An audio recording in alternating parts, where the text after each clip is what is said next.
Hello. My name is Harrison Mayuku, and you are welcome to Story World. Jerry had everything a man could want: wealth, success, a sprawling farmhouse in the countryside, herds of cattle, and a warehouse business that thrived even in the most difficult times. His friends called him lucky. The townspeople looked up to him as an example of what hard work and perseverance could achieve. But the crown jewel of his life was his wife, Clara. She was beautiful, elegant, and radiated a charm that captured the attention of everyone who crossed her path. For 5 years, their marriage seemed picture-perfect. On the surface, beneath the layers of this picture-perfect life, Jerry began to notice small but unsettling changes. Clara, once warm and loving, had become distant, cold even. She avoided family gatherings, never smiled as she once did, and at times, when she thought Jerry wasn't looking, there was something sinister in her eyes, a flicker of darkness that made his skin crawl. He tried to brush it off, thinking she might be stressed or going through a phase, but the unease in his gut told him otherwise. Then, the real nightmare began. One fateful night, a fire engulfed Jerry's warehouse, the very foundation of his business, leaving nothing but smoldering ruins. The fire department couldn't explain the cause. There had been no electrical fault, no sign of arson. It was as if the fire had appeared out of nowhere, consuming everything he had worked so hard to build. Jerry was devastated, but things only got worse. Not long after the fire, he started experiencing strange, terrifying changes in his own body. It began with bizarre pains, a discomfort in his abdomen, and unexplained bleeding. The first morning he woke up with blood on his sheets. He thought he was having some sort of nightmare. He was a man. There was no logical explanation for him to experience what could only be described as a menstrual cycle. At first, Jerry kept the horrifying discovery to himself, unable to make sense of what was happening. The episodes became more frequent, more intense. His body began to change in ways he couldn't understand, and soon, he was overcome by a growing sense of dread. When he could no longer hide the truth, he confided in Samuel, his closest friend, over a few drinks at the local bar. "Sam," Jerry's voice trembled as he spoke. "I don't know what's happening to me. I'm losing everything, my business, my health. It feels like my life is slipping through my fingers." Samuel's face grew serious as he listened. "You're not just dealing with bad luck, Jerry. Something darker is at play here. This doesn't sound natural." "What do you mean?" Jerry asked, his heart pounding. "I've seen this kind of thing before," Samuel said gravely. "Strange misfortunes, illnesses that make no sense. It's a sign of spiritual warfare. There's someone I know, a prophet. He can help you.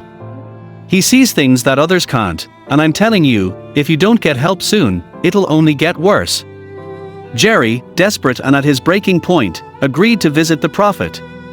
He wasn't a superstitious man, but the unexplainable events surrounding him had pushed him to the edge. The next day, Samuel took Jerry deep into the outskirts of town, to a small, secluded home in the forest where the prophet lived. The air was thick with the smell of burning herbs, and the walls were covered with strange symbols and ancient scriptures. The prophet was an old man with sharp, knowing eyes that seemed to pierce straight through Jerry. The prophet listened as Jerry poured out his heart, explaining everything: the fire, his mysterious illness, the unsettling changes in Clara's behavior. After a long silence, the prophet's expression darkened. He spoke in a low, gravelly voice. "Your wife, Clara, she is not of this world." Jerry's heart skipped a beat.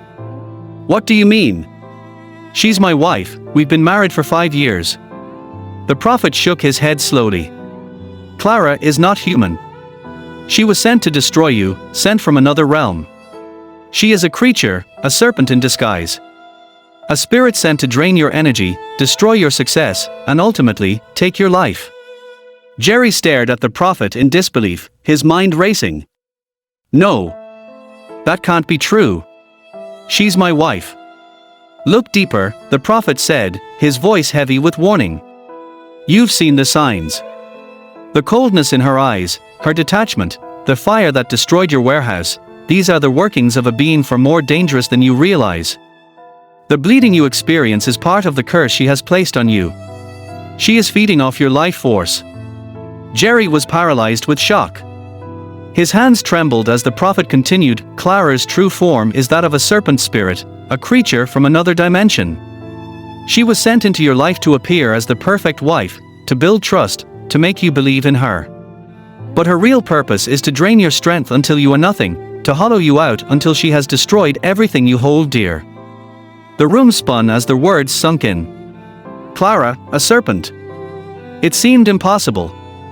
Yet, deep down, Jerry couldn't deny that something about her had always felt wrong. The coldness in her touch, the strange shifts in her demeanor, everything began to fall into place. The prophet handed Jerry a small talisman carved with intricate symbols. "This will protect you from her influence, but you must act fast. Confront her, expose her true nature, and break the curse. Only then can you be free." Jerry left the prophet's home in a daze, clutching the talisman tightly. His mind was swirling with confusion and fear, but he knew he had no choice. He had to confront Clara. When Jerry arrived home that night, Clara was waiting for him at the dining table, her usual cold gaze fixed on him.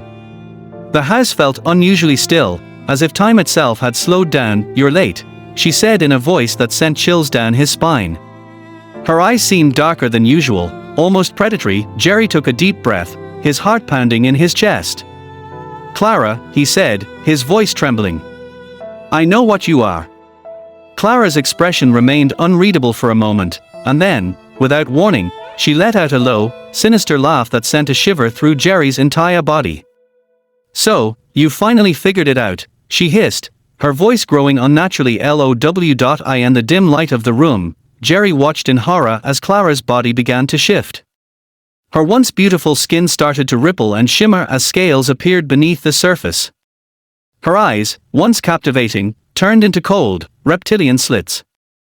Before his eyes, Clara's true form emerged, a monstrous, snake-like creature, her body coiled in unnatural ways.